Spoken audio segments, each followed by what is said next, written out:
Il faudra bien un jour crier dans le silence qu'un nuage espagnol a libéré Paris. Avec son casque américain, on l'a pris pour le nouveau monde, portant l'espoir au monde ancien, endormait toutes les colombes. Il y a une équipe de professeurs qui a travaillé toute l'année, deux dames, Madame Montier, qui sont là, Madame Lennet, deux professeurs, Monsieur Baudry et Monsieur Lemollet, ici présents. Ils ont porté ce projet, ils ont, vous allez le voir, fait des quantités d'excursions, de rencontres. Le travail qu'ils ont fourni est absolument exceptionnel. Là, je vais maintenant m'effacer. Je vous souhaite la bienvenue en tant que professeur de la cité scolaire Émile Zola dans notre établissement. Et je laisse la parole à Monsieur Baudry et à Madame Lennet qui ont porté le projet notamment. Merci.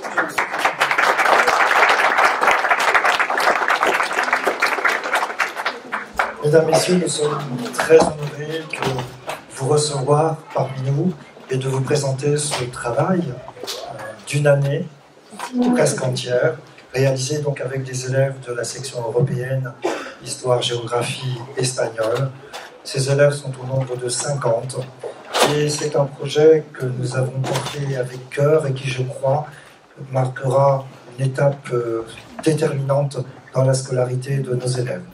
Et nous vous remercions d'être venus parfois de fort loin pour venir découvrir ce travail et qui représente donc je dirais un investissement, à la fois une découverte, mais aussi l'appropriation d'une grande page de notre histoire. Voilà, je vous souhaite une bonne après-midi en espérant que ce travail saura vous plaire. Merci.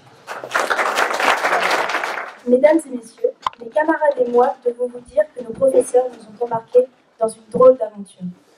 Lorsque nous les avons entendus parler de Saint-Jacques, nous autres hispanisants nous prîmes à rêver, nous imaginant déjà faire route plein sud, puis plein ouest, afin de mettre nos pas, comme l'avaient fait nos camarades il y a 4 ans, dans ce millénaire des Jacquets et autres pèlerins.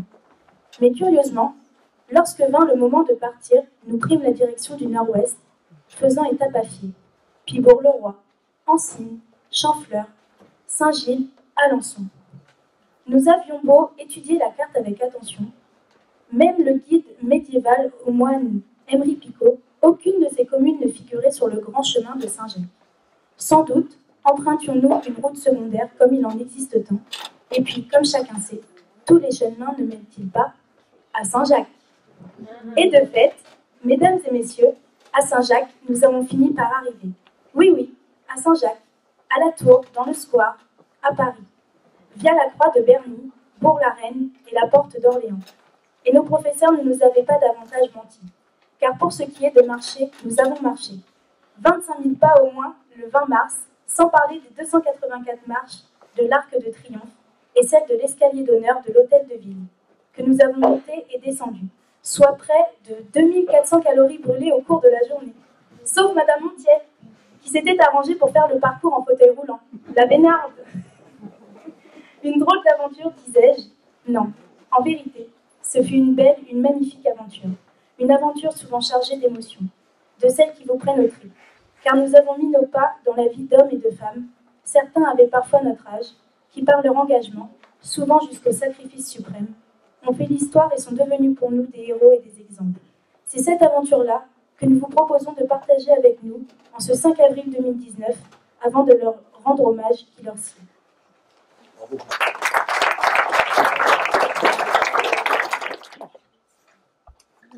C'est donc à Fier, dans le nord de la Sarthe, que nous avons véritablement qui était Philippe de Haute-Cloque, qui avait choisi de s'appeler Leclerc afin d'épargner à sa famille, restée en France, de possibles représailles après son ralliement à la France libre du général de Gaulle. Un magnifique officier qui, depuis l'Afrique équatoriale française, sut mener ses hommes à la victoire finale contre le nazisme. Le patron, El Patron, était proche de ses hommes, comme le montre cette photo, et particulièrement soucieux de leur vie. Ses soldats, en retour, avaient pour lui beaucoup d'estime, de respect et d'admiration. Dans son livre intitulé « La nostalgie de l'honneur », Jean-René van der Platzen dit « ce Balzac de l'armée blindée avait un don inné pour malaxer la pâte humaine et la modeler en obtenant le meilleur de ce matériau complexe entre tous. Il possédait également cette rare faculté, faite de tolérance d'esprit autant que de compréhension de la psychologie des êtres, pour saisir, tel un Mallarmé des relations humaines, l'infinie poésie des caractères. C'est aussi tafier qu'à travers une exposition montée à notre intention par M. Serge Boulet et à la conférence donnée par M. Bayard, que nous avons pris connaissance de l'épopée réalisée par la division blindée, devenue la légendaire 2e DB, composée de 16 000 hommes, dont Leclerc prit le commandement en mai 1943. Après les libérations d'Alençon, Paris et Strasbourg, et avant d'atteindre le nid d'aigle hitlérien à Berchtesgaden, cette épopée vite se réaliser le célèbre serment que Leclerc avait fait prêter à la poignée d'hommes qui s'étaient emparés avec lui du fort italien de Koufra. Après une invraisemblable course de 650 km dans le désert libyen, jurons de ne déposer les armes que lorsque nos belles couleurs flotteront sur la cathédrale de Strasbourg. Mais une fois débarquée en France, le 1er août 1944, c'est dans le Nord-Sarthe que la 2e DB connut ses premiers combats. Pour elle, meurtriers. Elle perdit plusieurs chars Sherman, dont 5 furent détruits à Fier, le 11 août 1944. Les chars Paimpol, Compiègne, Chartres, Reims et Brest, ainsi que le Half-Track Bretagne et une motocyclette furent pris pour cible par l'ennemi tirant de terribles obus de 88 mm qui perçaient aisément le faible blindage des Sherman. À l'emplacement même où furent immobilisés ou détruits ces chars et où périrent leurs servants furent déposées des croix de bois, confectionnées par l'épouse du maire de Fier, avant qu'un monument plus emblématique ne vint en 1948 rappeler le sacrifice des 97 soldats de la 2e DB morts au combat dans le Nord-Sarthe.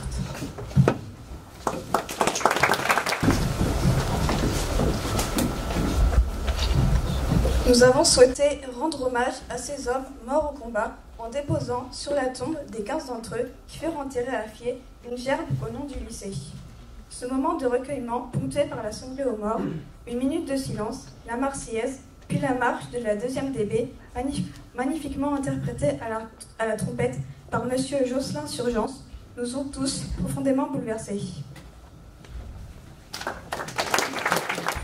Hommage doit être aussi rendu à une jeune femme de Fier âgée de 23 ans, Geneviève Aubé, alors qu'elle guidait de nuit les chars de la 2e DB, qui ne pouvant emprunter la rue principale obstruée, traversant le parc de la Loire familiale, elle fut décapitée par un éclat d'obus ennemi sous les yeux de sa famille et de M. Roger Bellon. Avant de poursuivre notre route, nous tenons à remercier M. Jean-Pierre Frimont, maire de Fier, et ses adjoints, dont M. Jean-Louis Latouche, correspondant communal défense, pour le chaleureux accueil qu'ils nous ont réservé, ainsi que M. Christophe Bayard pour la magnifique conférence qu'il nous a donnée sur la 2e DB, également pour son commentaire vivant et éclairant sur la route suivie par la 2e DB, pour s'emparer nuitamment et par surprise d'Alençon, première grande ville de la métropole libérée le 12 août par une armée française. On voit ici le général Leclerc assis sur le Pont-Neuf, à quelques mètres de son PC, conversant avec quelques Alençonnais. Alençon était d'ailleurs cher au général Leclerc car son oncle, Valéran de Haute-Cloque, y avait commandé le 14e régiment et sa tante y demeurait. Les Alençonnais, pleins de reconnaissance envers le général, ont érigé à sa mémoire sans doute le plus beau monument qui lui soit dédié, juste en face de son PC. Notre rencontre nous a profondément marqués, celle avec M. Roger Bellon. M. Bellon est aujourd'hui un vieux monsieur. Nous avons fêté ses 90 ans ensemble le jour de notre visite. Mais un grand monsieur, enfant de l'assistance publique, placé en diverses fermes comme cela se pratiquait à l'époque, il nous a raconté comment une première fois il avait échappé à la mort alors que les Allemands, harcelés par la résistance locale, lui avaient tiré dessus à la mitrailleuse depuis l'arrière d'un camion, croyant qu'il cachait les armes dans la tonne à eau qui tirait avec son cheval. Blessé à la cuisse, il en réchappa par miracle. Puis, les larmes dans les yeux parfois, ou sa voix s'étranglant, comme s'il revivait la scène, il nous a raconté comment, alors qu'il sortait de la boulangerie, il avait vécu l'enfer. À Fier, lorsque les chars Sherman furent anéantis par les Huns. Mon pain, je ne l'ai pas eu longtemps sous le bras, car j'ai juste eu le temps de me jeter dans le fossé alors que les balles et les obus sifflaient au-dessus de ma tête. J'ai alors vu les chars brûler avec ces pauvres gars dedans. Je ne pouvais rien faire. C'était l'horreur. Cette odeur de chair brûlée me hante encore. C'était atroce, c'était l'horreur. Et puis, comme dit auparavant, M. Bellon était présent lorsque Geneviève Aubé périt. Il vit la mère de la jeune femme lui fermer les yeux. Aussi profondément meurtri, traumatisé, mais aussi mu par une profonde indignation, voire une rage dans tant d'horreur et d'ignominie, il décida de s'engager dans les parachutistes, à 17 ans et demi. Il fit la guerre, prenant part notamment à la terrible bataille des Ardennes, où il vit d'autres horreurs lorsque par exemple les SS fanatisés assassinèrent des soldats américains parce que noirs. M. Bellon fut décoré à plusieurs reprises.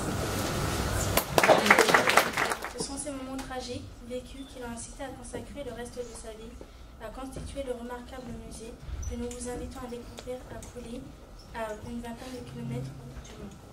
Monsieur Bellon sera heureux de vous accueillir et de vous réciter la très belle dédicace que lui a laissée la maréchale Leclerc lors de sa visite. Il vous racontera également ses rencontres avec John Manley Steele, le célèbre parachutiste américain, resté accroché par la suspente de son parachute au clocher de Sainte-Mère-Église dans la nuit du 5 au 6 juin 1944. Il est devenu quasi sourd à force d'entendre sonner le tocsin alors que ses compagnons étaient abattus par l'ennemi avant même d'avoir touché le sol. Ou bien encore avec le célèbre joueur de cornemuse Bill Milling, dit Pepper Bill, qui annonça au commando britannique qui s'était emparé du pont de nuit du célèbre pont de Bénouville, Pegasus Bridge, l'arrivée des renforts tant attendus. Toutes ces scènes sont évoquées dans le film Le jour le plus lent, mais parfois romancé. Grâce à l'association Ghost Traders Museum, présidée par M. Karl Brachet, est exposé dans la cour un Dodge Ambulance. Ce véhicule montre que la guerre ne fut pas seulement une affaire d'hommes, mais aussi de femmes, puis à l'initiative de Florence Conrad, américaine francophile infirmière pendant la Première Guerre mondiale, une unité de femmes ambulancières françaises, 38 Rochambeau et 9 marionnettes, se relayant au volant de 19 ambulances, fut intégrée à la 2e DB. Le général Leclerc, réticent au départ, sut reconnaître par la suite le rôle essentiel qu'elles jouèrent dans le secours porté aux soldats et leur rendit l'hommage qu'elles méritaient.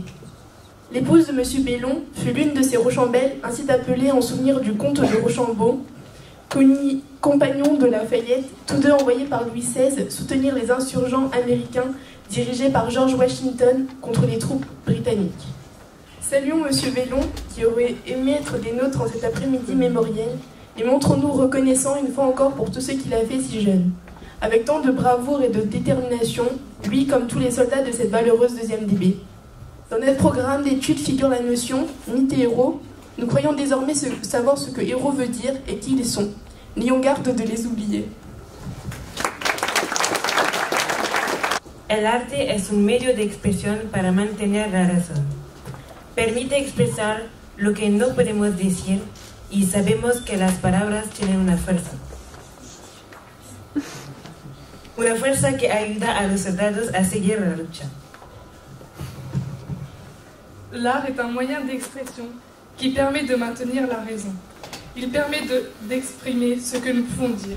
Et nous savons que les phrases ont une force qui nous aide et qui ont aidé les soldats à continuer la lutte. Por eso, los 3 poemas que vienen eran y todavía hoy en día de actualidad. Según Federico García Lorca, la cultura es importante, porque solo a través de ella se pueden resolver los problemas en que hoy se debate el pueblo, lleno de fe, pero falta de luz. Les 3 poèmes qui viennent étaient et sont encore aujourd'hui d'actualité. Selon Federico García Lorca, la culture est importante parce qu'à travers d'elle, nous pouvons résoudre les problèmes qui se débattent encore aujourd'hui par le peuple qui est plein de foi mais manque de lumière. Romance de la Luna Luna, por Federico García Lorca a Conchita García Lorca. La luna vino a la...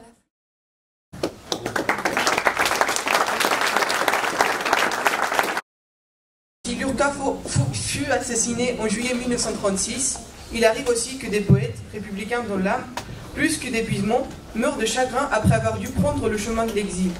C'est le cas d'Antonio Machado, qui, 3 jours après être arrivé en France avec sa mère, s'éteignit à Collioure. Mais si le poète meurt, sa poésie, elle, demeure. Immortelle, et sa tombe, parée du drapeau républicain, parsemée de cailloux d'Espagne, reçoit toujours des courriers en provenance du monde entier que le facteur dépose dans une boîte à lettres disposée sur sa tombe.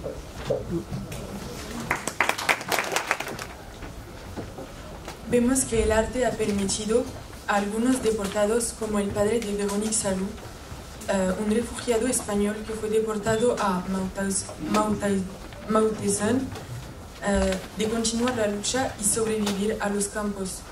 Los poemas han permitido también a los deportados de superar los momentos difíciles y por eso dedicamos un poema a Ángel Olivares Gallegos. L'art a permis aux déportés, comme le père de Véronique Salou, un réfugié espagnol qui fut déporté dans le camp de Mauthausen, de continuer la lutte et survivre au camp. Les poèmes ont aussi permis aux déportés de surmonter des moments difficiles et c'est pour cela que nous dédions ce poème a Ángel Olivares Gallegos. La poesía es un arma cargada de futuro. Cuando ya nada se espera personalmente exaltante, más se palpita y se sigue más acá de la conciencia. Finalmente existiendo, ciegamente afirmando como un pulso que golpea las tinieblas. Cuando se miran de frente los vertiginosos ojos claros de la muerte, se dicen las verdades, las bárbaras, terribles, amorosas crueldades. Se dicen los poemas que ensanchan los pulmones de cuentos asfixiados, piden ser, piden ritmo, piden ley para aquellos que existen excesivos. Porque vivimos a golpes, porque apenas si nos dejan decir que somos quien somos, nuestros cantares no pueden ser sin pecado un adorno. Estamos tocando el fondo. Quisiera daros vida, provocar nuevos actos, y calculo por eso con técnica que puedo. Me siento un ingeniero del verso y un obrero que trabaja con otros a España en sus aceros.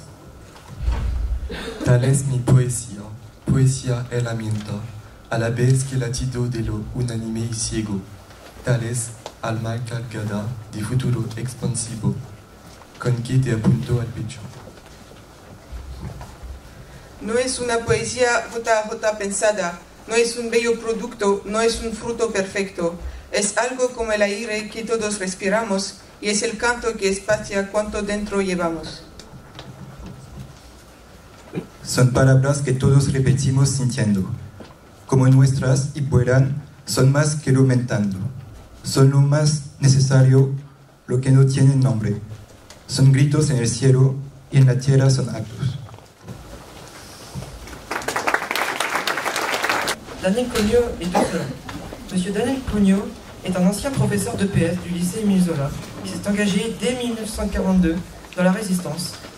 D'abord dans le réseau Libénor, puis Comet, qui apportait son aide aux soldats et aviateurs alliés sur notre territoire, et notamment à ceux cachés dans le camp de Bélande, dans la forêt de Frétéval, entre Vendôme et Clohars. Daniel Cognaud convoya ainsi plus de 80 aviateurs britanniques, canadiens, belges, australiens, américains, sud-africains, néo-zélandais, etc. Après la guerre, homme discret, il reprit son métier d'enseignant et animateur sportif, et n'en parla jamais, car pour lui, il avait fait ce qu'il avait à faire. Ils ont été héroïques et sont revenus à de petites vies modestes, sans la ramener, eux qui ne disaient rien. Nous qui parlons trop. Ces paroles sont de l'écrivain Julien Blangras dans son livre Comme à la guerre. Depuis le samedi 30 mars 2019, le gymnase dans lequel les élèves du lycée font du sport porte officiellement son nom. En souvenir de ce résistant dunois, de ses camarades et de tous les républicains espagnols qui luttèrent à leur côté, nous vous invitons à écouter le chant des partisans.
La batalla del Ebro fue una batalla librada durante la Guerra Civil Española. Fue la batalla en que más combatientes participaron, la más larga y una de las más sangrientas de toda la guerra. La bataille de l'Èbre a été une bataille livrée durant la guerre civile espagnole. Ce fut la bataille dans laquelle beaucoup de soldats ont participé, la plus longue et une des plus sanglantes de toute la guerre. Tuvo lugar en el cauce bajo de la Valle del Ebro y se desarrolló durante los meses de julio a noviembre de 1938. Esta batalla decidió del futuro de la guerra civil, porque perder esa batalla significaba perder Cataluña y entonces perder la guerra. Elle a eu lieu dans la vallée basse de l'Èbre et s'est déroulée durant les mois de juillet à novembre 1938. Cette bataille a décidé du futur de la guerre civile parce que perdre cette bataille signifiait perdre la Catalogne et donc perdre la guerre. El Paso del Ebro, también conocida como Ay Carmela, es una canción compuesta en 1808 contra la invasión francesa en la Guerra de la Independencia Española y recuperada por los soldados del bando republicano como una de las canciones de la Guerra Civil Española. Le passage de l'Èbre, aussi connu comme Ay Carmela, est une chanson composée en 1808 contre l'invasion française pendant la guerre de l'indépendance espagnole, reprise par les soldats du camp républicain comme une des chansons de la guerre civile espagnole.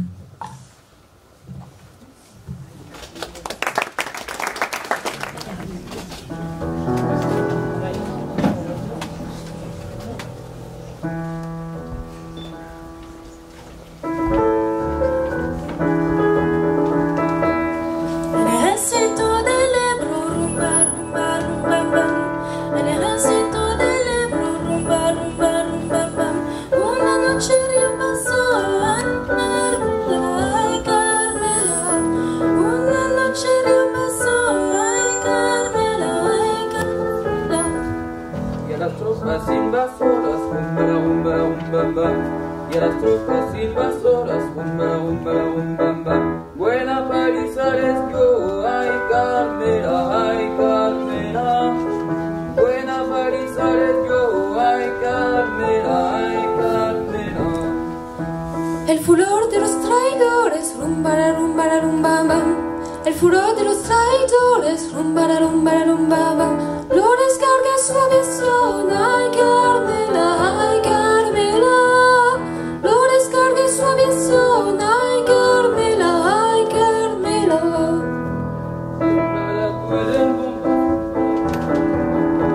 Pero nada pueden bombas, rumba, la rumba, la rumba, bam. Donde sobra corazón, ay Carmela, ay Carmela.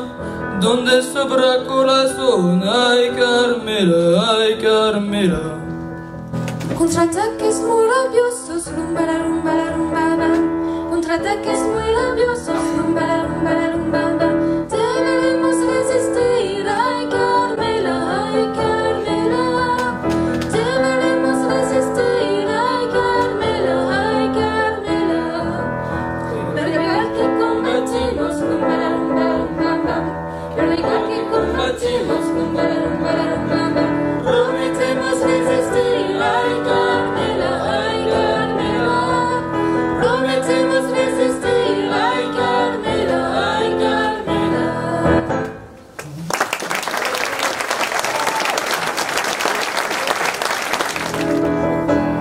El ejército del Ebro, rumba, la rumba, la rumba, bam. El ejército del Ebro, rumba, la rumba, la rumba, bam. Una noche dio paso, ay Carmela, ay Carmela.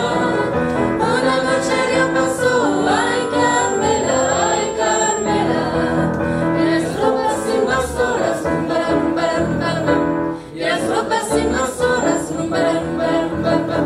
Buena paliza les dio, ay Carmela, ay Carmela. Buena paliza les dio, ay Carmela, ay Carmela. El furor de los traidores, rumba, la rumba, la rumba, bam. El furor de los traidores, rumba, la rumba, la rumba, bam. Lo descarga su aviación, ay Carmela, ay Carmela. Lo descarga su aviación, ay Carmela, ay Carmela. Pero nada pueden bombas, rumba, la rumba, la rumba, bam. Pero nada pueden bombas, rumba, la rumba, la rumba, bam.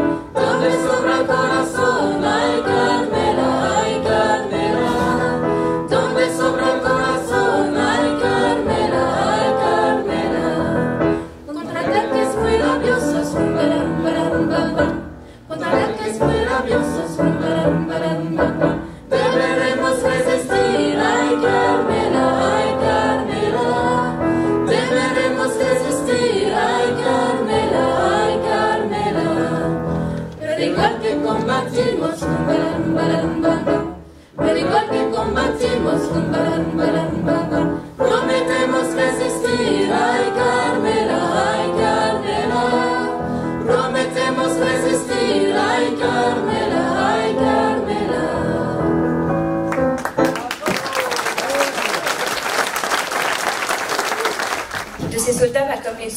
parce que souvent anarchistes ou très politisés, leur capitaine, El Capitan, comme ils avaient coutume de l'appeler, dit un jour: poseían la experiencia del combate y eran bravos, de una bravura a veces excesiva.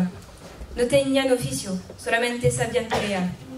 Todos se pusieron a trabajo con ardor y corazón. Ils possédaient déjà l'expérience du combat et étaient braves, d'une bravoure parfois excessive. Ils n'avaient pas de métier, mais ils savaient se battre. Tous se mirent à l'ouvrage avec ardeur et avec cœur. A la nueve, sabían luchar. No retrocedían nunca, no cedían ni un palmo de terreno conquistado. Iban siempre delante. À la nueve, ils savaient se battre. Ils ne reculaient jamais. Ils ne cédaient ni un pouce du terrain reconquis. Ils étaient toujours devant, dit un autre officier. Et pourtant, quel parcours fut le leur.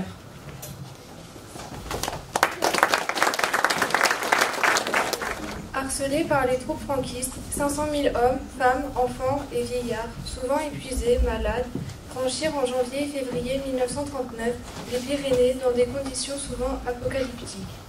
Les combattants furent aussitôt désarmés à leur arrivée en France, puis parqués dans des camps d'internement dans des conditions extrêmement précaires. Vent, pluie, froid, mauvaise nourriture, hygiène déplorable, maladies, et beaucoup moururent. Beaucoup furent par la suite envoyés dans des camps de travail dans le Sahara en raison de leur opinion politique et ne durent leur salut. Contraints par le régime de Vichy, en s'engageant dans la Légion étrangère, qu'ils s'empressèrent de déserter en 1943 pour rejoindre les rangs de la 2e DB, alors en voie de constitution. Et après Alençon et Couché, ce fut Paris, que les Alliés ne voulaient initialement pas libérer. Mais sous la pression du général de Gaulle, et parce que les Parisiens s'étaient soulevés et étaient sous la menace d'une répression de la part de l'occupant nazi, le commandement allié permit à la 2e DB de faire route sur Paris. C'est alors que les gros de la division, étant bloqués à la croix de Berny par un canon anti-char allemand de 88 mm, Leclerc, très contrarié par ce contretemps, donna l'ordre au capitaine Dronne et à ses hommes de la Nueve de foncer sur Paris par des voies détournées afin d'avertir la population de sa prochaine arrivée.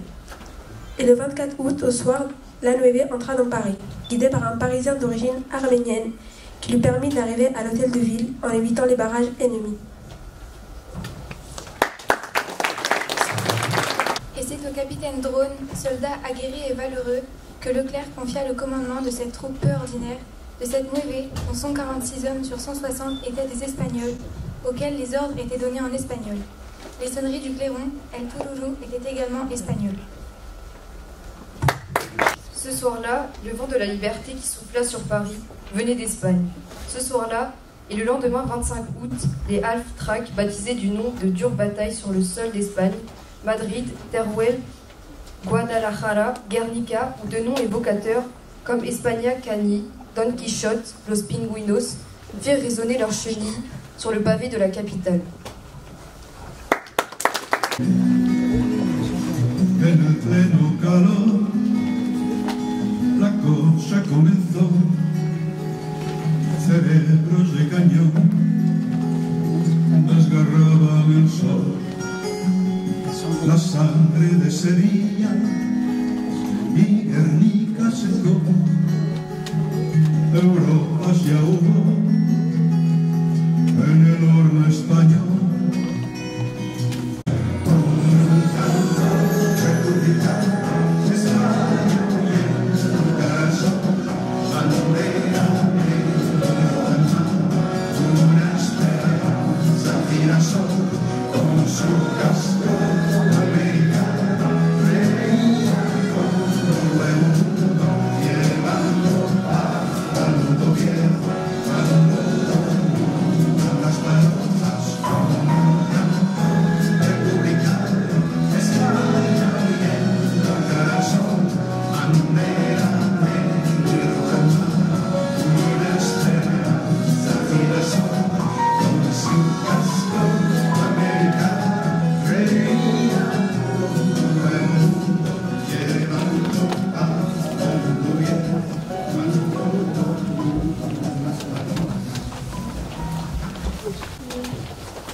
Après les durs combats du 25 août, La 2e division blindée et la 9B connurent la gloire en défilant sur les Champs-Élysées le 26 août, après avoir été passés en revue par le général de Gaulle et les généraux Leclerc et Koenig.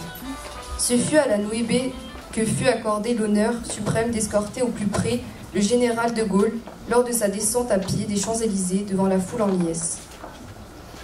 C'est ce chemin de mémoire que nous avons parcouru à notre tour à pied. Le 20 mars dernier, guidés par Madame Véronique Salou et ses amis membres de l'association du 24 août 1944, partis de la place nationale, nous avons gagné l'hôtel de ville, découvrant au passage le jardin des combattants de la 9B. Madame Flandrin, la fille du capitaine Drone, venue tout exprès de Versailles, nous y attendait. Quel moment extraordinaire que cette rencontre dans le square de la Tour Saint-Jacques, et si drôle aussi, puisque nous étions assis dans l'aire de jeu réservé aux jeunes enfants, à l'ombre de la tour. Nous nous sentions privilégiés, et malgré le bruit, nous écoutions Madame Flandrin avec la plus grande attention, comme si nous avions le sentiment que l'histoire coulait dans nos veines. Puis vint l'heure de se séparer, à regret, et de gagner à nouveau l'hôtel de ville, tout proche, dont les magnifiques salons ne manquèrent pas de nous émerveiller, ni de nous donner des idées pour décorer le self ou nos salles de cours. Il nous parlait à Monsieur le Proviseur. Dans le salon Reims, il nous sembla soudain que résonnaient encore les paroles du célèbre discours prononcé par le général de Gaulle. Paris martyrisé, Paris outragé, Paris brisé, mais Paris libéré. Montant ensuite la rue des Rivoli, traversant le Louvre puis le jardin des Tuileries, nous nous sommes retrouvés autour de l'Arc de Triomphe, comme il y a 75 ans, les combattants de la 2e DB de la 9B. L'heure était venue pour nous de leur rendre hommage en déposant sur la tombe du soldat inconnu une gerbe aux couleurs de la République espagnole et en ranimant la flamme du souvenir. Un moment d'intense émotion qui restera jamais gravé en nous. Avec Mathis, nous avons vécu quelque chose que peu de gens vivent dans leur vie. Fuimos elegidos para la ceremonia oficial de la llama del Arco de Triunfo para rendir homenaje a todos los soldados heridos o muertos por Francia. Nous avons été choisis pour la cérémonie officielle de la flamme de l'Arc de Triomphe pour rendre hommage à tous les soldats blessés ou morts pour la France. La gerbe était au nom du lycée, mais aussi aux couleurs de la République espagnole, rouge, jaune et violet, pour rendre hommage aux soldats de la 9B. Quand j'ai relevé la flamme, je ressentis aussi un immense respect envers les soldats qui donnèrent leur vie pour la France. La cérémonie du rayage de la flamme réveilla en moi un sentiment d'appartenance à la République française. Usted, señora Flandrin, si lo permite, me dirigiré a usted. Nos ha hablado de la historia del capitán Drone, su padre, pues todo el discurso despertó en mí sentimientos de felicidad, de admiración por el capitán y me dio conciencia de mi libertad. En efecto, es gracias a los soldados, gracias a quienes somos libres hoy. Entonces, gracias. En second lieu, j'ai fait une rencontre superbe que je n'oublierai jamais. Vous, Madame Flandrin Drone, je me permets de m'adresser à vous. Nous avons parlé de l'histoire du capitaine Drone, votre père. Votre discours m'a fait ressentir du bonheur, de l'admiration pour votre père et m'a donné conscience de ma liberté. En effet, c'est grâce aux soldats, grâce à qui nous sommes libres aujourd'hui. Merci. Después encontramos a la hija del capitán Drone. Cuando hablaba sentí mucho orgullo, era muy feliz cuando hablaba de su padre y sus palabras fueron muy emocionantes. Estábamos muy atentos a lo que decía la hija del capitán. Ella cantaba anécdotas sobre su padre. Gracias por todo, señora. Ensuite, nous avons rencontré la fille du capitaine Drone. Elle parlait avec beaucoup de fierté. Elle était très heureuse quand elle nous parlait de son père et de ses paroles étaient très émouvantes.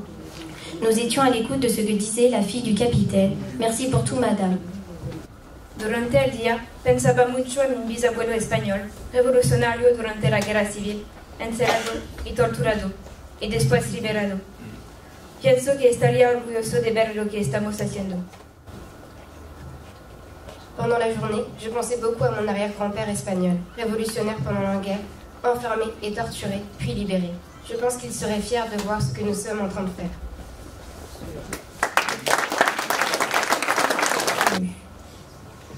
Al final de este día hemos visto el avivamiento de la llama del recuerdo. Este momento fue muy emocionante porque recuerda la memoria de los soldados que murieron por este país que no era el suyo, Francia. À la fin de cette journée, nous avons assisté au ravivage de la flamme du souvenir. Ce moment était très émouvant parce qu'il rappelle la mémoire des soldats qui moururent pour ce pays qui n'était pas le leur, la France. Merci. Tant que le poète continue de chanter le héros, celui-ci vit encore. Mais quand cessent les odes, commence l'oubli et la véritable mort. Proverbe de la Grèce antique. L'oubli est le vrai linceul des morts, de Georges Sand. Le tombeau des héros et le cœur des vivants, André Malraux. La mémoire est la sentinelle de l'esprit, William Shakespeare. L'avenir, c'est aussi la mémoire. Un peuple qui oublie son passé est appelé à le revivre, Georges Santayana. Celui qui ne connaît pas l'histoire est condamné à la revivre. Karl Marx, manifeste du Parti communiste. La mémoire cultive toujours et prépare une terre plus féconde. Madame Necker, les maximes et pensées inédites, 1794. Savoir, rendre hommage, transmettre, construire l'avenir en citoyen instruit et averti. Apprécier le privilège de vivre aujourd'hui dans une Europe pacifiée. Certains d'entre nous étions d'ailleurs à Strasbourg cette semaine, grâce au sacrifice d'hommes et de femmes qui croyaient qu'il était possible de créer un monde meilleur dont l'existence pérenne exige cependant une vigilance de tous les instants. Voilà ce que nous rappellent ces citations. Voilà ce que nous avons appris en suivant les traces de la 2e division blindée et de la Nueve. Nous vous remercions sincèrement de votre attention, en espérant que ce moment restera gravé dans vos mémoires. Sachez que nous y avons mis tout notre cœur et que cette aventure est indéniablement une étape marquante dans notre scolarité et notre formation de citoyens.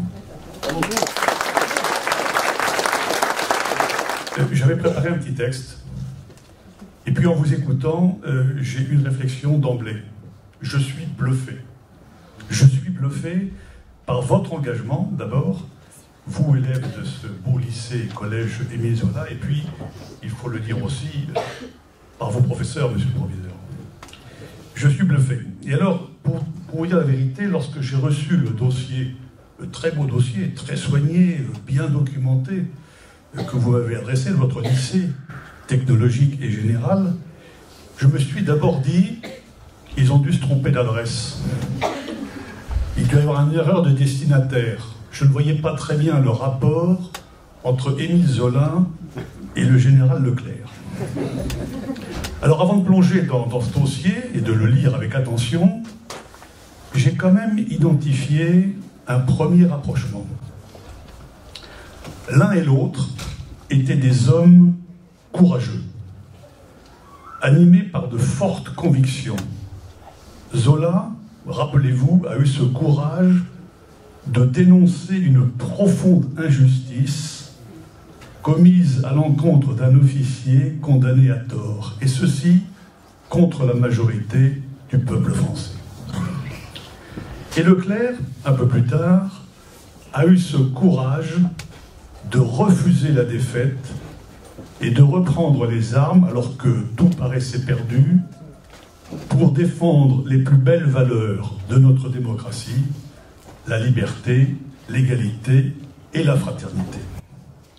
Alors me plongeons alors dans le dossier, après cette comparaison entre ces deux personnages de notre belle France, j'ai alors mieux compris l'objet en ce 75e anniversaire de l'année 1944, année de la libération de Paris, certes, par la Nueve en particulier, qui fut la première à rentrer dans Paris, mais aussi année de la libération de la France jusqu'à l'Alsace. Choisir la 2e DB est un choix inspiré.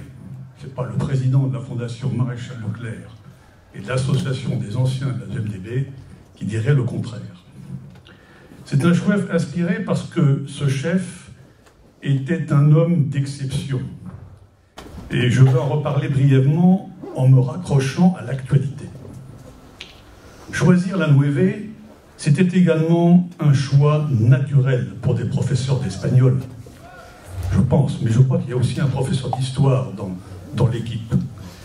C'était cette compagnie composée donc, comme vous l'avez entendu, en majorité, en grande majorité de républicains espagnols, mais aussi de quelques anarchistes, il faut le dire, a été commandée, et je me tourne vers vous, madame, par un magnifique officier. Un magnifique officier, je crois pouvoir le dire devant sa fille, au caractère affirmé, au tempérament, disons, de feu, qui ne pouvait laisser personne indifférent, à l'intelligence extrêmement vive, à l'humour décapant.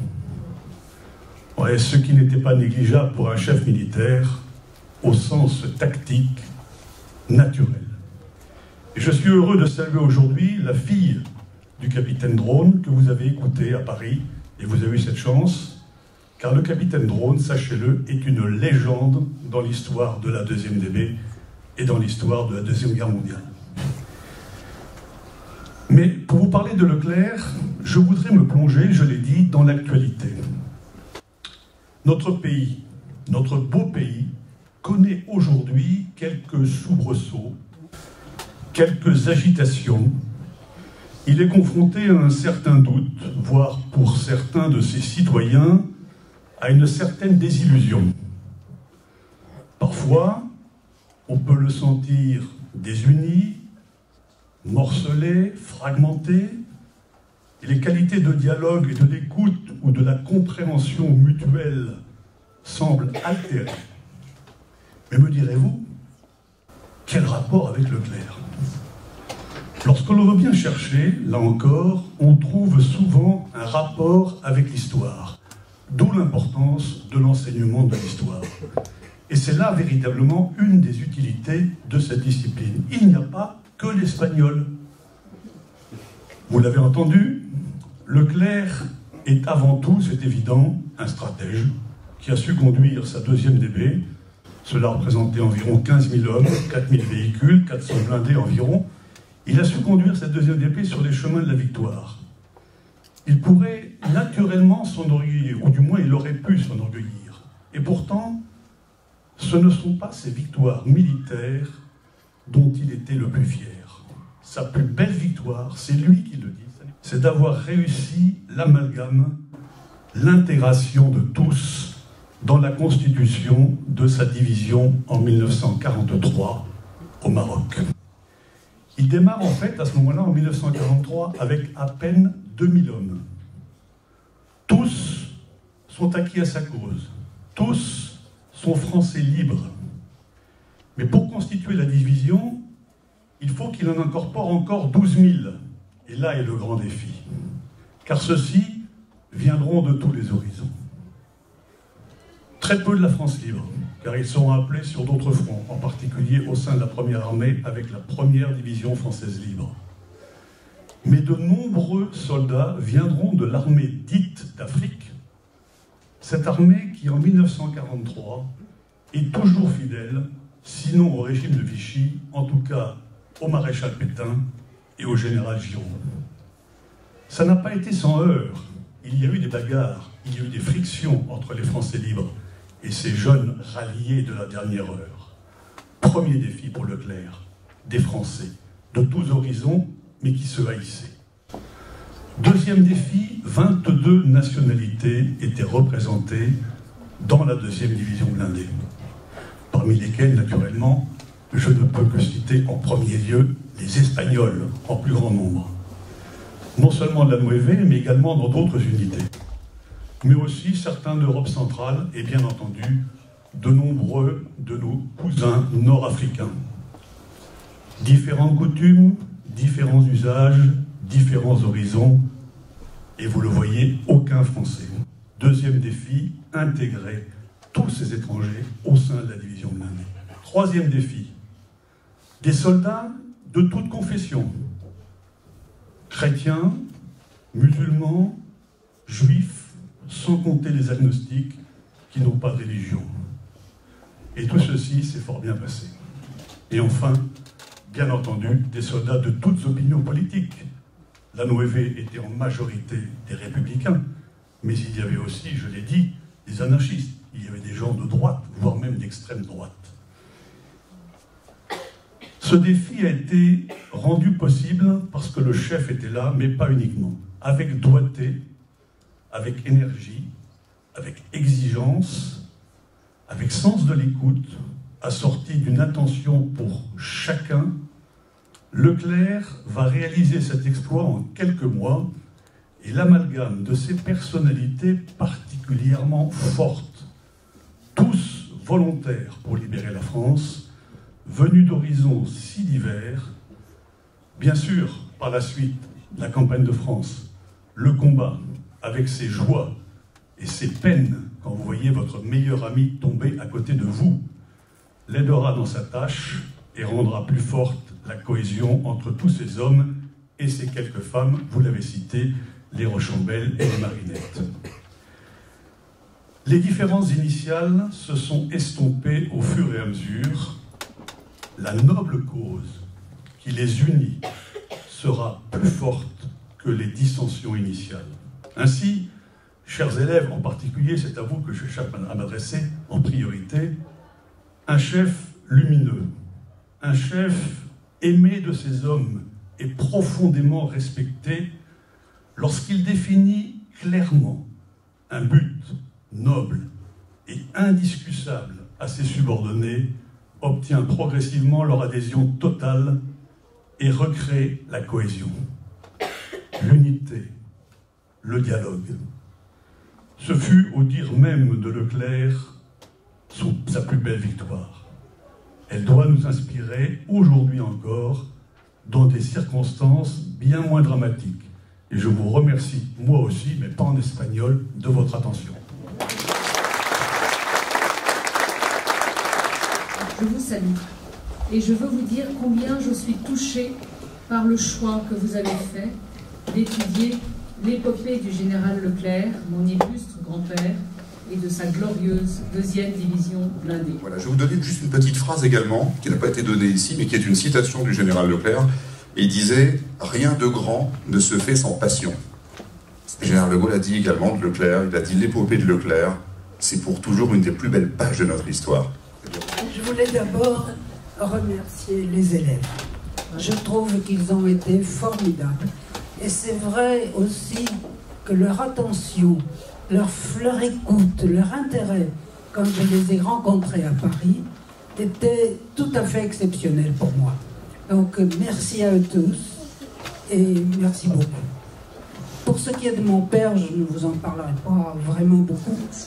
Il était, que vous dire de lui, c'est un fils de paysan de l'ouest de la France, c'était un administrateur colonial, c'était un homme profondément républicain. Dans ma famille, on était républicains, on votait radical, on était Dreyfusards, donc, et on poussait la charrue. Mon père a fait des études, c'était des circonstances assez exceptionnelles.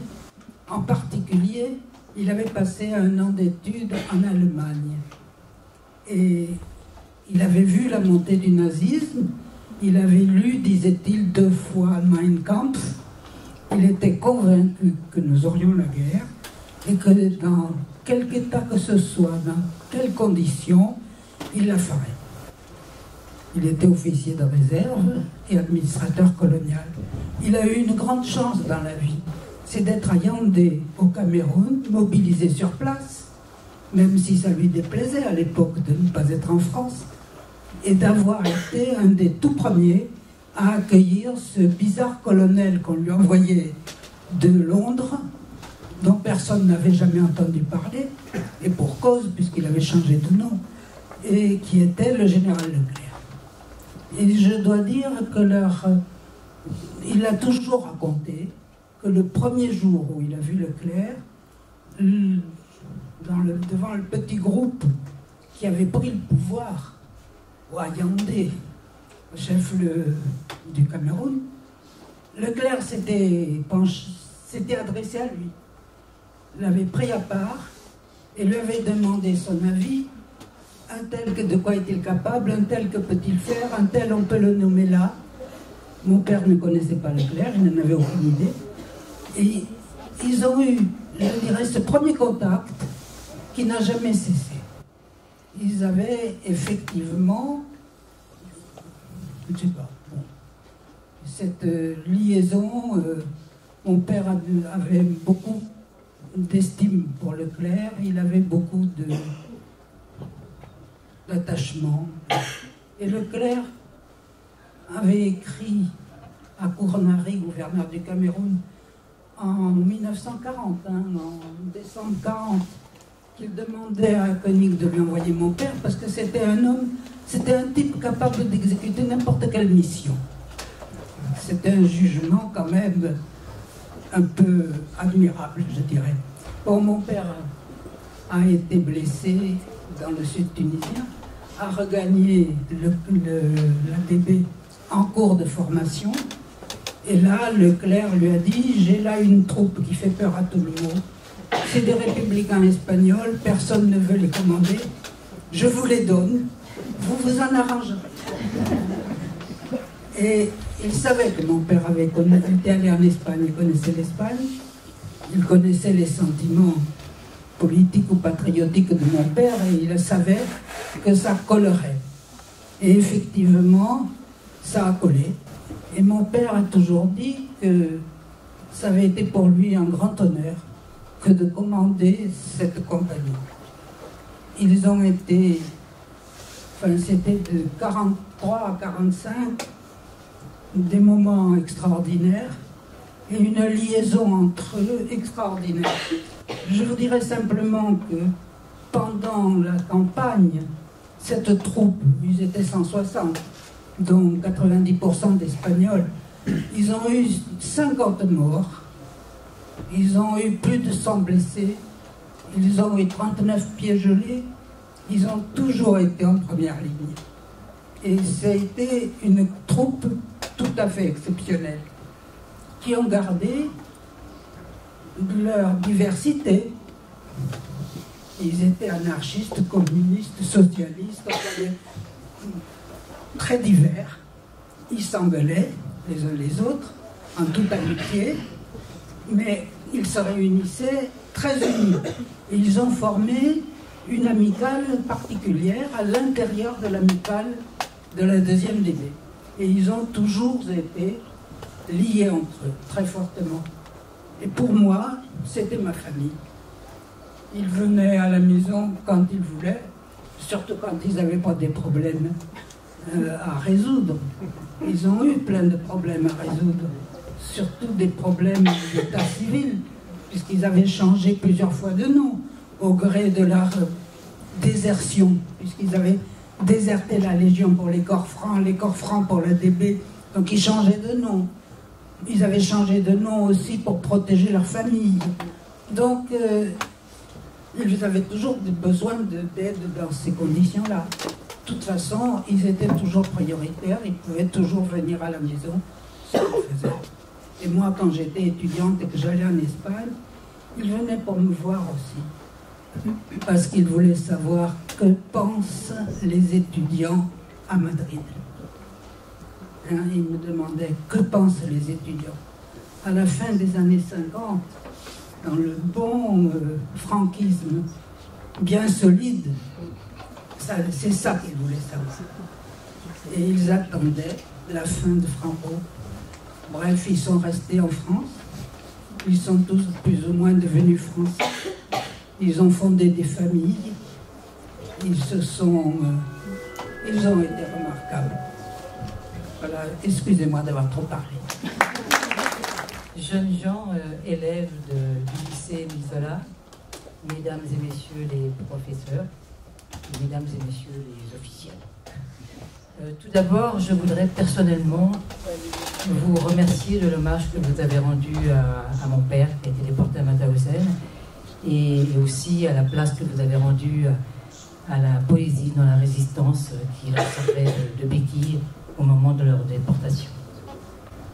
L'association 24 août 1944 est particulièrement sensible et émue du travail réalisé par vous, jeunes gens, et par vos professeurs et votre cité scolaire pour rappeler la mémoire de ces hommes de la Nueve. Depuis 6 ans que notre association est créée, nous avons été conviés à de nombreuses manifestations dans les lycées de Paris et de sa banlieue, mais jamais un travail aussi profond et aussi prolongé n'a été réalisé. Et bien sûr, évoquer la mémoire de ces combattants espagnols, c'est évoquer la mémoire de tous ces étrangers qui ont combattu en France et en Europe pour que celle-ci retrouve la liberté perdue sous le joug des idéologies fascistes. Mais rappelons-le, sauf au Portugal et en Espagne, que les forces alliées ont choisi de préserver. Et comme nous sommes un peu restés de grands enfants, nous avons décidé de faire comme vous les élèves, de partager la parole. Oui, alors moi aussi quelques mots d'émotion, puisque mon père a combattu à la bataille de l'Èbre. Il a été blessé le 6 janvier 1939. Et aussi dire, aussi avant de continuer notre petite intervention, c'est que en honorant la 2e DB, on honore des vainqueurs. En honorant la 9, on honore les vaincus. Donc, dire espagnol ne suffit pas, car d'autres Espagnols ont combattu aussi pendant la Seconde Guerre mondiale. La División Azul, constituée de phalangistes espagnols, s'est portée aux côtés de l'armée allemande sur le front de l'Est face à l'URSS. Il faut donc préciser que la Nueve était composée de républicains espagnols ayant fui la répression franquiste. Et cela nous ramène à 1936, quand les armes à la main, ces mêmes hommes, et bien d'autres, firent face à la volonté de mise sous tutelle du peuple espagnol, entrepris par la haute bourgeoisie, l'Église, l'armée et les partis fascistes, soutenus par Hitler et Mussolini déjà. Cet affrontement dure près de 3 ans. Dans le camp de la République, l'État a perdu une grande partie de son armée et la plupart des patrons d'entreprises qui étaient plutôt favorables au camp nationaliste de Franco.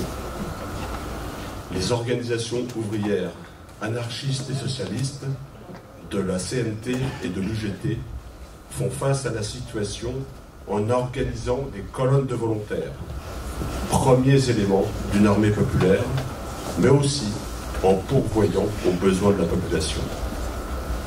Campagnes et usines se retrouvent entre les mains des ouvriers qui réorganisent librement la production dans les seuls intérêts de la population. Salaires égaux ou salaires familiaux, absence d'échanges monétaires ou monnaie éphémère.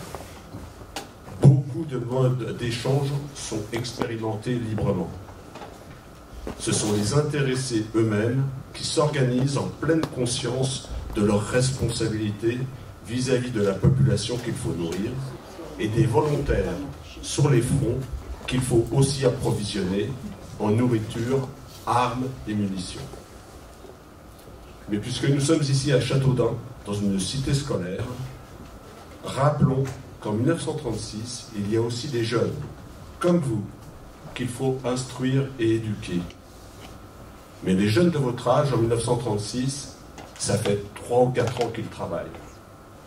Dans les campagnes, à 8-10 ans, on est déjà utile. Dans les villes, les emplois industriels sont pourvus dès l'âge de 12 ou 13 ans. Aussi, à 16, 17 ou 18 ans, c'est l'âge qu'ont certains des volontaires qui se sont engagés dès juillet et en août 1936. Ils auront 24 ou 25 ans en 1944. Avant 1936, l'école est uniquement dispensée par l'Église en Espagne. L'enseignement y est rétrograde et seule une minorité d'enfants y a accès. Pour contrecarrer cet état de fait, la CNT et les groupes libertaires proposent des écoles alternatives. Ainsi, le syndicat textile de la CNT est doté d'une école depuis plusieurs années. Aussi, en 1936, quand dans le camp de la République, la liberté s'impose, un immense mouvement se cristallise autour de l'enseignement. Les besoins sont énormes. À Barcelone, par exemple, la population scolarisée est triplée en quelques mois. Et malgré la réquisition des propriétés de l'Église et des riches propriétaires, il faut construire des écoles. C'est le syndicat du bâtiment qui en prend l'initiative. Afin de protéger les élèves des bombardements, le syndicat des transports les transporte en dehors des agglomérations. Bien sûr, la gratuité est de mise. Et la mixité est une évidence. En France, il a fallu attendre 1968.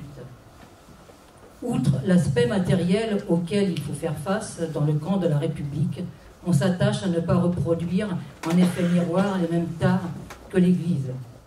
Unifiée, cette école se propose d'inventer l'éducation de demain et non d'enrôler la jeunesse. Nous ne voulons ni une école ouvrière, ni une école bourgeoise. De la même manière que nous considérons comme nuisible que la vieille école enseigne à l'enfant à crier « Vive le roi, vive la République », nous pensons qu'il est également néfaste de lui apprendre à crier « Vive Marx » ou Bakounine, ou même « Vive la Révolution ». Cette révolution pédagogique s'attache à l'épanouissement de l'enfant à travers les activités artistiques, le respect et la promiscuité de la nature. En ce sens, ils sont déjà les précurseurs de l'écologie moderne. Il s'agit de bâtir une école de la liberté, abritant une éducation pleinement émancipatrice. Que tous les enfants aient du pain, de la tendresse et de l'instruction dans la plus absolue condition d'égalité, et que soit assuré le libre développement de leur personnalité, affirme Bouygues Elias, un des responsables du Conseil de l'école nouvelle unifiée. Un vent de liberté extraordinaire traverse l'Espagne républicaine. Les adultes souhaitent et vivent leur émancipation du travail aliéné par l'exploitation, de l'éducation religieuse et plus largement de tout autoritarisme. Cette liberté éveillera le sens artistique des jeunes, mais aussi de nombreux adultes. Ainsi, la liberté, la République et la Révolution seront évoquées dans les poèmes, les chansons et dans des centaines d'affiches. Et ici, à Châteaudun, un de ces affichistes viendra s'exiler. Une rue et un collège portent son nom, Thomas Divine. La liberté emportera tout sur son passage. Les femmes, qui en Espagne avaient de tout temps une place secondaire, prennent toute leur place dans ce fabuleux combat. Droit de vote, mixité scolaire, mais elles prennent aussi part à une révolution en s'engageant sur les fronts de combat. Elles obtiennent, par une jeune ministre anarchiste de 32 ans, le droit à l'avortement. Enfin, elles combattront aussi la prostitution. Ce sont ces hommes épris de liberté, mais l'ayant vécu aussi au plus profond d'eux, que le capitaine Dron aura accommodé. Outre les hommes de la Nueve, beaucoup d'entre ces républicains prendront leurs responsabilités en s'engageant dans la résistance en France, dans les forces françaises libres et dans la deuxième délit. Leurs frères de combat les apprécieront toujours. Mais aussi plus tard, sur leur lieu de travail et de vie en France, ces Espagnols républicains furent entourés souvent solidairement par la population française. Leur désintéressement, leur sens de la solidarité et du collectif, ainsi que leur détermination malgré leurs défaites et les trahisons auxquelles ils ont été soumis, a forcé l'admiration des femmes et des hommes de progrès. Jamais ils ne retournèrent en Espagne tant que Franco était vivant. Ils restèrent en exil en France et à travers le monde pendant plus de 36 ans. À travers les hommes de la Nueve, ce sont à toutes ces femmes et à tous ces hommes que vous honorez. Aussi, c'est avec beaucoup d'émotion, pour nous, filles et fils de cette génération, que nous saluons encore une fois cette magnifique commémoration en leur honneur.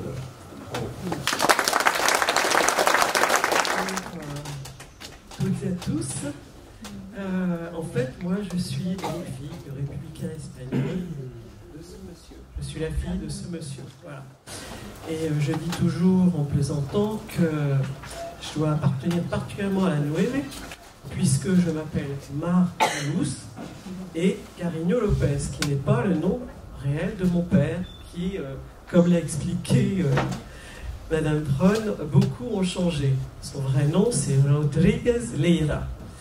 Et il a pris ce nom de Carreño López, quand il est rentré dans la Nueve. Et il était rattaché à l'Alftrac Guernica, que vous avez pu voir à un moment donné. Et cet Alftrac tirait un canon. Et je ne sais trop pourquoi, mais les hommes attachés à cet Alftrac ont donné un nom à ce canon. Et c'est mon prénom, voilà. Qui est Mar Ilous, ça s'écrit en 3 parties. Voilà. Alors en fait, le parcours de mon père est je vais un peu vous l'expliquer. Mais c'est vrai que cette année où on fête les 80 ans de la retirade, je pense que maintenant les élèves savent ce que c'est, eh bien on a donné le nom de la retirade à l'exil massif qui s'est passé par les Pyrénées. Mais mon père, lui, n'a pas eu ce chemin-là. Il y a un autre exil dont on parle beaucoup moins, mais c'est celui qui s'est passé vers l'Afrique du Nord, qui a quand même concerné entre 10 000 et 20 000 personnes selon les historiens, c'est difficile à le dire. Et mon père, en fait, est parti à la fin de la guerre, malheureusement quand il a fallu partir. Il a traversé la Méditerranée, la mer Méditerranée, avec des compagnons à bord d'une chaloupe remplie d'oranges, et ils ont fait la traversée. Ils sont arrivés donc à Benissa. Et là, bien entendu, comme la plupart des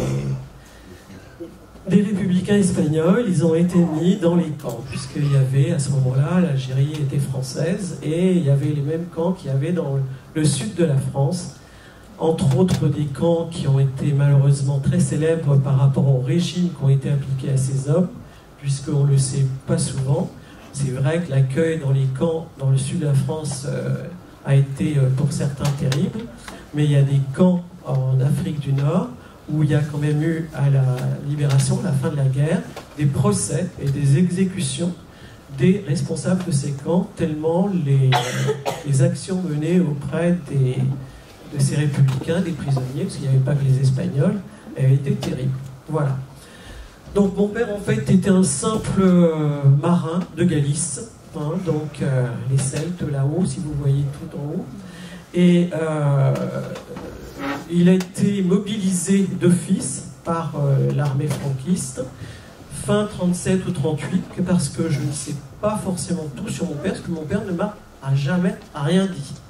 Pour moi, jusqu'à l'âge de 62 ans, vous voyez, pour moi, mon père était déserteur de l'armée franquiste et il s'était engagé dans la 2e DB. Il avait fait la guerre dans la 2e DB. J'ai constaté que bon nombre de républicains espagnols étaient restés comme ça, longtemps dans le silence, et n'avaient rien dit à leurs descendants. Donc, en 2010, il y a eu un hommage qui lui a été rendu, ainsi qu'à d'autres gallegos, qui étaient donc au port de Carigno, donc en Galice. Et là, j'avoue que je me suis pris ce qu'on appelle vulgairement, c'est pas une claque, c'est un coup de poing dans la figure, en étant tellement dans l'ignorance du parcours et de la vie de mon père. Et à ce moment-là, j'ai commencé à m'intéresser à lui, à essayer de retrouver son parcours. Donc j'ai commencé à faire les recherches que j'ai pu, mais il m'en manque encore, j'ai beaucoup de trous dans son histoire. Donc fin 37 ou début 38, il a été mobilisé par l'armée franquiste.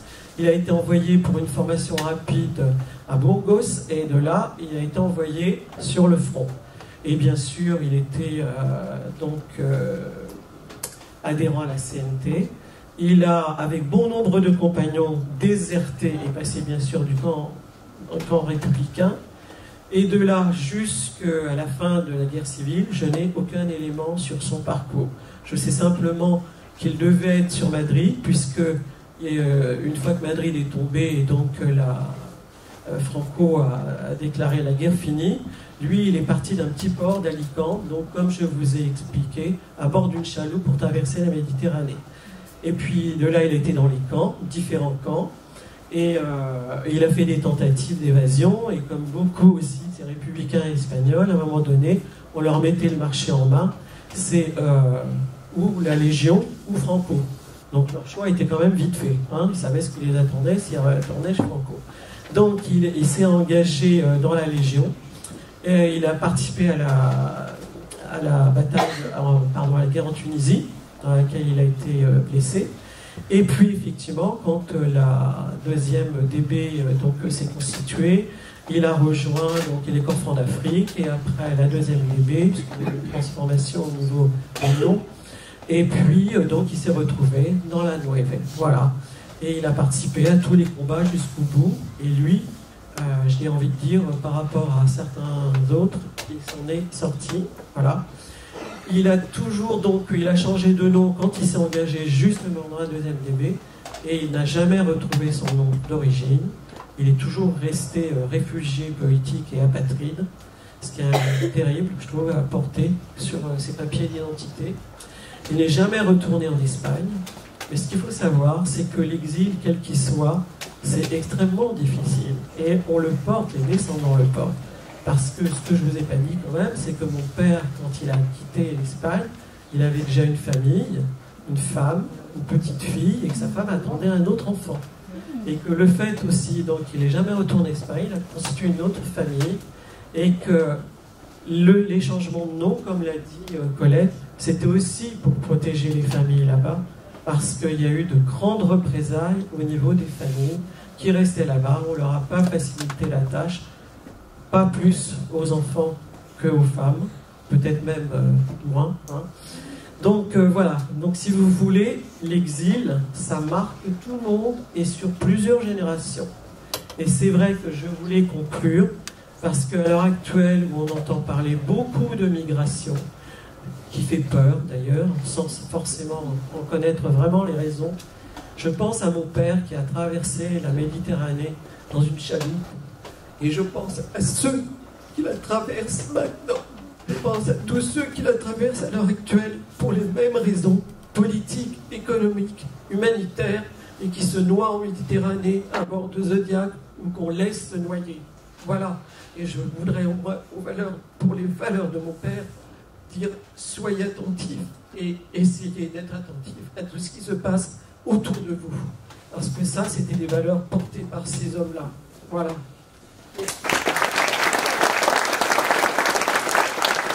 Bonjour à tous. Mon père, catalan de Tortosa, une ville qui se situe sur l'Èbre. Et étant jeune, il a entendu les terribles combats de Teruel, dont on disait que le fleuve était rouge, tellement le sang coulait sur Teruel. Il y a aussi des exactions dans cette ville, donc à un moment donné, il s'est dit qu'il fallait qu'il combatte pour la liberté. Donc il est parti en France. En France, ça n'a pas été facile. Il s'est retrouvé à Carcassonne, où la Légion l'a accueilli. Et de là, il est parti en Tunisie. De Tunisie, avec quelques camarades, ils ont déserté la Légion, ce qui était très grave à l'époque, pour rentrer dans l'armée Leclerc. Et là, il a fait les campagnes de Tunisie, la campagne de Normandie. Particulièrement, ce qu'il avait touché, c'est à Écouché, parce qu'ils ont perdu beaucoup de leurs camarades. Et malgré leur deuil, il a fallu qu'ils continuent. Donc, ils ont continué la campagne. Il est arrivé le 24 août à Paris, le soir du 24 août. Et le 25 août, il fallait absolument libérer un poste téléphonique dans la rue des Archives. Et là, malheureusement, un sniper allemand l'a touché et il est resté là. Là, maman était Croix-Rouge et une deuxième vie pour lui est apparue et il est resté en France. Voilà. Nous rendons aujourd'hui hommage à des combattants presque oubliés, les soldats espagnols, les soldats de la deuxième DB, mais qui sont en grande majorité, ça a été très bien dit, des soldats républicains espagnols, dans cette fameuse, célèbre deuxième division blindée du général Leclerc. Il nous appartenait donc de rendre hommage à tous ceux qui ont donné leur vie dans l'immense élan de la libération de la France, puis après elle de toute l'Europe, marquant ainsi la fin de la Deuxième Guerre mondiale sur le front occidental. 160 soldats composaient la 9e compagnie dite de la Nueve. Ils sont entrés dans Paris le 24 août 1944 sur des engins blindés qui portaient, cela a été dit, les noms des célèbres batailles de la guerre d'Espagne. Nous n'avons pas assez dit qu'ils n'étaient plus qu'une poignée lorsqu'ils sont arrivés à Berlin. Ils ont assisté à la chute des derniers moments de la barbarie nazie. Les témoignages des plus hautes autorités militaires et civiles ont souligné le courage, la force combattante et le rôle décisif de cette compagnie auréolée de gloire, mais aussi marquée par ses pertes considérables. Je crois que cela vous a entraîné, vous, lycéens de la section européenne, sur les chemins torturés de la mémoire, sur les lieux mêmes des premiers combats, de la Nueve à Alençon. Je souhaite que leur exemple, leur pugnacité, leur courage se perpétuent en imprégnant les jeunes générations, que leur sacrifice Leur dévouement au service d'une cause supérieure inspire tous les citoyens d'aujourd'hui et de demain.